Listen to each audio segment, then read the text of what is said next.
প্রায় 4000 কিলোমিটার দূরের চলমান যুদ্ধের মিসাইল মর্টার সরাসরি বাংলাদেশ সীমান্তে না এলেও এর ছাপ পড়ছে অর্থনীতিতে। কারণ এই যুদ্ধের ফলে সৃষ্ট অস্থিরতা বিশ্ববাজারের ন্যায় বাংলাদেশের জন্য একটি বড় অর্থনৈতিক চ্যালেঞ্জ। যুক্তরাষ্ট্র ইসরায়েল ইরানে হামলা চালানোর ষষ্ঠ দিনেই যুদ্ধ ছড়িয়ে পড়েছে গোটা মধ্যপ্রাচ্য জুড়ে। আরব অঞ্চল বিশ্বের জ্বালানি সরবরাহের অন্যতম কেন্দ্র হওয়ায় এই যুদ্ধের বিস্তৃত প্রভাব এরই মধ্যে পড়তে শুরু করেছে গোটা বিশ্বে। হামলার পর তেহরান হরমুজ প্রণালী বন্ধ করে দিয়েছে। এর ফলে বৈশ্বিক তেল ও গ্যাস বাণিজ্যের অন্যতম গুরুত্বপূর্ণ এই নৌপথ থেকে উদ্ভূত ঝুঁকি মূল্যায়নে ব্যস্ত হয়ে পড়েছেন আমদানিকারক দেশগুলো। হরমুজ প্রণালী বিশ্বের অন্যতম গুরুত্বপূর্ণ নৌপথ। বৈশ্বিক তেল বাণিজ্যের প্রায় 20% এবং সমুদ্রপথে পরিবাহিত এলএনজির 20% এই নৌপথ দিয়েই যায়। আমদানি নির্ভর বাংলাদেশ জ্বালানি সরবরাহের জন্য এই সংকীর্ণ সমুদ্র করিডর অত্যন্ত গুরুত্বপূর্ণ।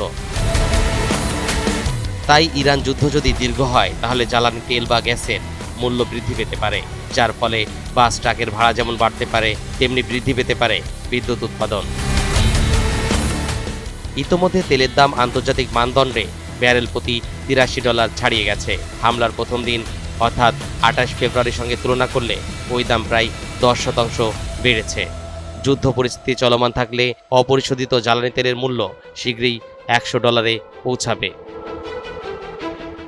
এমন প্রেক্ষাপটে বাংলাদেশের মতো আমদানি নির্ভর দেশগুলোর জন্য ভয়াবহ হবে বলে মনে করছেন বিশেষজ্ঞরা।